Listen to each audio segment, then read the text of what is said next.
Hey, what's going on, everybody?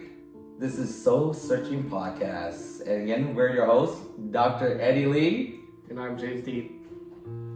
We want to welcome you to episode 2, What You Bring from Your Childhood. But before we talk about that topic, I kind of want to ask James, the last time y'all saw us, it's been over a month ago.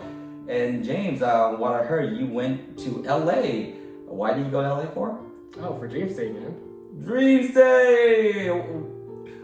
What is Dream State? What is Dream State?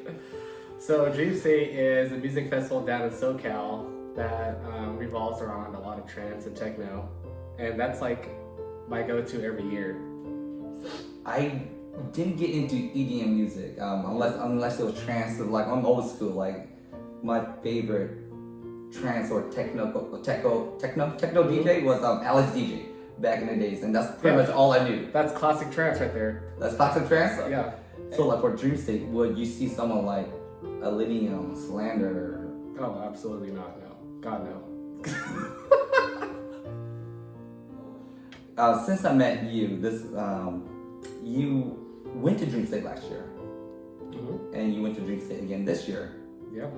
Do you go every year? Oh, definitely, absolutely. It's a must. It's like my church, my therapy, It's like every time I get back home from GFC, I always come back feeling refreshed and, see life in a different way and try to be more, positive about everything, Well, that's amazing. Yeah. So, Dream State is your mecca. It's your church. If I'm not mistaken, you made there was a post of you shuffling at Dream State, and within 24 hours, it was like over 100 likes already. How many views? 1,400 views. Thousands of views already on that, and so if you haven't been following Jay, make sure you follow him also on TikTok, Facebook, Instagram. Again, those information is also in the description. And don't forget to also follow your very own, Dr. Eddie Lee.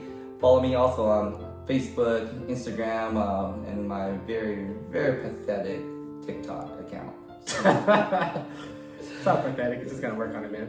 Definitely. Just post more. No, trust me, I've been posting since I'm making the same results, but that's besides the fact of. Just want to give you guys just a little update of what Jane's been doing and what I've been doing, and just letting you guys know that we're still human beings. We have different ways of healing and moving on, and that's gonna bring us into the segue of our podcast. What we bring from our childhood that impacts our ability to love, heal, and let go. Because I think that. For a lot of people, when we look at why they behave a certain way, why they make certain decisions, or why we continue to make the same mistake that we make over and over and over again, it's easy from the outside looking in and say, oh my God, I wouldn't do that. Oh my God, I can't believe he or she's doing that. Or you get labeled a certain, Like for example, I get labeled as a simp. And I never even heard that terminology, what a simp was. And once someone told me what a simp was, I'm like, oh no, I'm nothing. I'm far away from being a simp. I'm a man's man, I know, I have pride. I know what I'm doing. And it's my childhood that leads me to doing what I do, why I continue to forgive and continue to fight.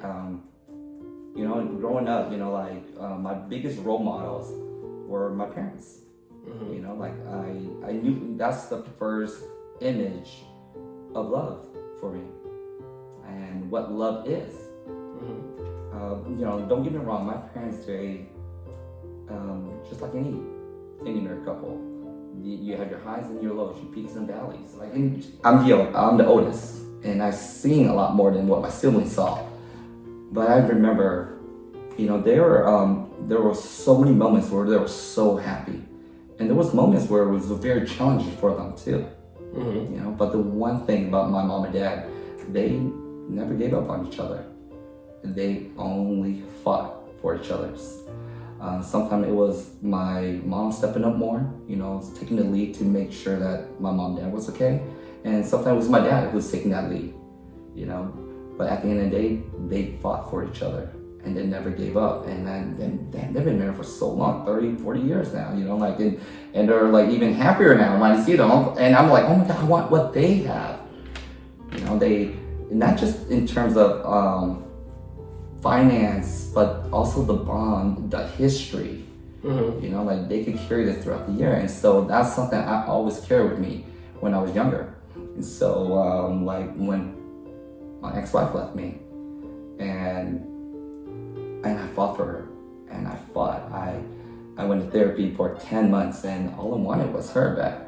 And I remember a lot of people was telling me like, dude, like she's gone, just leave it, let it go. Like there's plenty of fishes in the sea. You're the doctor, you're the VP. Like just forget about her, just move on. But I didn't know how to move on because my mom and dad did not move on from each other. They fought for each other. And that's all I did. I fought and I fought for my ex-wife, to the point where, like I was getting made fun of, even from some of my closest relatives, because they just didn't understand, and because they didn't understand that the only thing I know was to fight like my mom and dad, to fight, never stop fighting for your partner.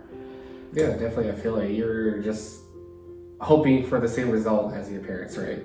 Oh yeah, most definitely. I was hoping for the same result and hoping that, that she'll start fighting for the relationship also. Yeah. And of course it didn't happen that way, but then you get to a certain point where you have to stop fighting now. Yeah, especially when you realize you're the only one fighting for it, Oh man, that's when you feel so alone. When you're fighting so hard for someone. It's like, how do you look at someone you love so much and convince yourself that you can't love them anymore? Yeah, definitely. That was the hardest part for me. So it's hard for me to let go. Like I think maybe that could be one of my most toxic traits. Like I don't know when to stop fighting. I don't know how to let go because all I know is to fight. And I don't know how to just quit fighting and just live another day and let the wound heal. Let the wound heal while you take a step back and just recover and reflect and let your journey flow the way it should flow and stop trying to control the narrative. And that was me, but I knew it gets to a certain point where I knew like I gotta let go. And also everybody, it's like when I decided that I couldn't love my ex-wife anymore. Where I couldn't continue to fight for her. It was like, you're taking your heart, you put it on the table, and taking a sledgehammer and just shattering your heart in millions of pieces. And that's what you had to do. And that was the hardest thing I had to do. And you have to break your own heart to begin to heal. And then slowly you're picking up the pieces, and you can't find all the right pieces put together. But eventually, I'm at a place where I'm at now where you just gotta keep moving forward. You gotta keep living. You gotta, time doesn't stop for you. And then you have to realize for yourself, but only you can realize that for yourself. Yeah, absolutely. No one could realize that for you, so I had to slowly pick up the pieces on my own, but then you just keep moving forward while you're picking up the pieces. Then you realize that, oh my God, someone else is there with you, helping you pick up the pieces. And even with my ex-girlfriend, she definitely helped me pick up some of the pieces of my heart. And that's another story for itself, where people always made fun of me, or people didn't understand why I gave her so many chances, why I continued to fight for her. And it's like, remember this talk is about what you bring from your childhood and how it impacts your ability to love, let go, and heal. I took the opportunity to hear her story. Again, it's one side of the story, but again, I allow her to share her side of the story. it was I get it. I totally get it. Why she behaved the way she behaved, why she did what she did, and so I gave her chances after chances. It wasn't because I was a simp. It was because I didn't want to trigger her again. I didn't want to make her have the same experience that she had in the past. I wanted to be something different. And then you also realize that if you don't recognize what's triggering you from your childhood, you would never heal. And then that's the reason why it just didn't work out. You know? Right. But I mean, I had to do it all. Like I was just like my parents. I gotta put 100% in because I want to walk away with no regrets. Mm-hmm. Like I had no regrets walking away from my ex-wife. You know, I fought, and then I knew like there was nothing left I could have done to change her mind. Mm-hmm. And I could walk away with holding my head high. With my ex-girlfriend, same thing. I walked away from her knowing that I gave her every opportunity. I did everything I could. I checked box. There was nothing left for me to check off. Right. I did everything because if I didn't check those boxes off, it will always be the, well, what if I did this? Mm-hmm. What if I tried this? What if I done that? Maybe that would have been the turning point. Maybe that would have changed her mind. But I did all that course. It didn't change her mind. But then I'll have to walk away saying, oh my God, like, I what if? No, I know now. It didn't change anything. Right. And I'm okay with that. But that's why people always wonder, like, why do you fight so hard, Eddie? You know, why do you go all in? Why don't you just walk away? And it's because of my parents. Mm-hmm. You know, they have, to me, they have the greatest love story. I just wanted that same love story that they have. And you know, I know I'll get it. I'll be there. I'll get it. Just not my time yet, but I'll get there. Yeah. But yeah, that's something that I brought with my childhood into how I deal with trauma, deal with pain, how I heal, and how I let go. Mm-hmm. How about you, James? Oh man, let's see. So growing up, I would always see like my dad as the non-lovable type, and he would never like be affectionate with my mom. He would never like help her out like financially and stuff, you know. And as time went on, like the more I saw that, I thought to myself, man, I don't want to be like that. Like, how is it so easy for someone to just see your significant other just like struggle and not be like loved, you know? So you saw that from your dad, not showing the affection. Right. What did you saw from your mom when that was happening? She tried not to show it, but I know she was kind of like sad and upset, you know? It's like, come on, you have like 2-3 kids now and nothing's changing, you know? No, I know, I totally understand. So did that impact you, seeing what you saw, what your mom was going through? And like you said, she tried her best to kind of hide it, because that's what great mothers do. They try to be strong for the kids. Yeah, I totally get it. They definitely don't want to like, especially they don't want to break down in front of the kids, you know what I mean? Right. And that had an impact on you, correct? Because based off our individual conversations that we've been having, you have mentioned to me that you saw that in your mom, and it hurt because you couldn't do nothing to help her because you're so young. Right.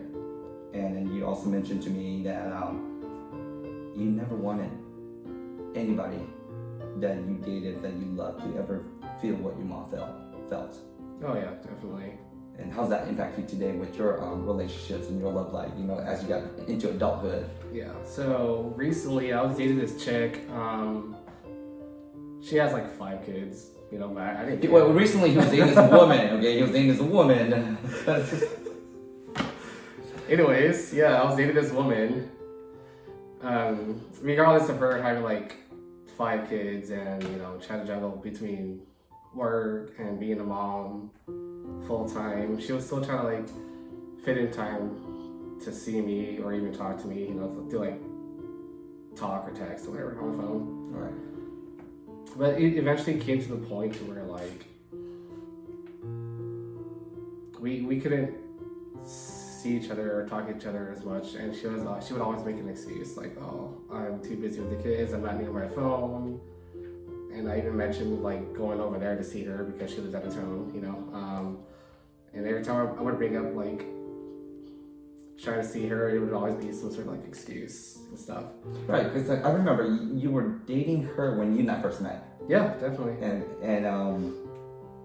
And I remember like, and she's educated. She's very educated, and she makes a solid income. Yeah. You know, but because she was a single mother, I knew she was a single mother, and I remember how generous you were, and how much you wanted to take care of her still, even though you weren't.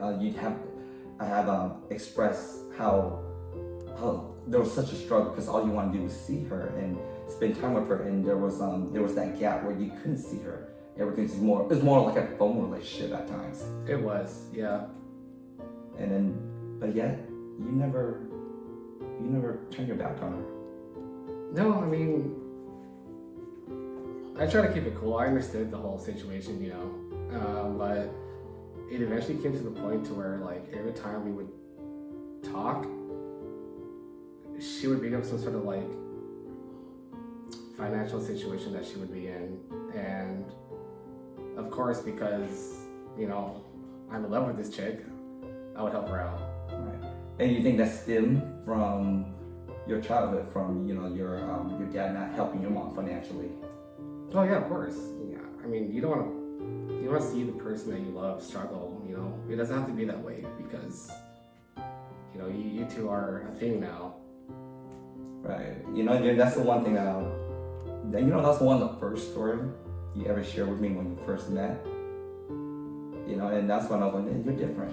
You know, like you rode the way I rode, and that's why I said, besides Chris, I never thought I would meet someone like Chris, and then you came into my life, and you were able to open up, and these were the kind of conversation that you and I always had, like it was day in, day out, and some people even said like, oh my gosh, like you and James are so close, like how?